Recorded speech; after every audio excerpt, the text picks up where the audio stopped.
பெரிய ஆச்சரியம் அப்படின்னா, அன்னைக்கு நான் வந்து பார்த்துட்டு போனேன். 21 ஜனவரி மாதம் 2024 போன மாசம். அப்புறம் அண்ணனை சந்திக்க இன்னைக்கு வந்தேன்னா, வரும்பொழுது 2 நாளைக்கு முன்னாடி திருச்சியில் உள்ள கன்னியாவில் இந்த சுருவம் வாங்கினேன். இந்த வேளாங்கண்ணி சுருவம். சரி, ஒரு சிலர் சொன்னாங்க, நாங்க கொண்டு போன அந்த சுருவத்திலையும் என்ன வடிந்துச்சு அப்படின்னாங்க.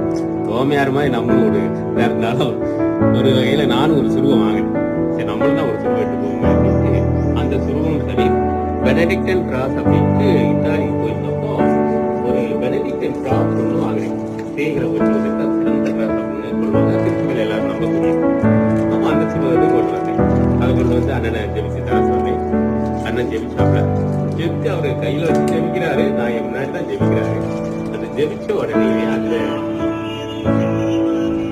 பாருங்க அப்படியே அந்த கசி வடிச்சு ரத்த கரை. சரிதா நீங்க பாக்குறது அந்த ரத்த கரை காலையில பூசிக்கு முன்னாடி அந்த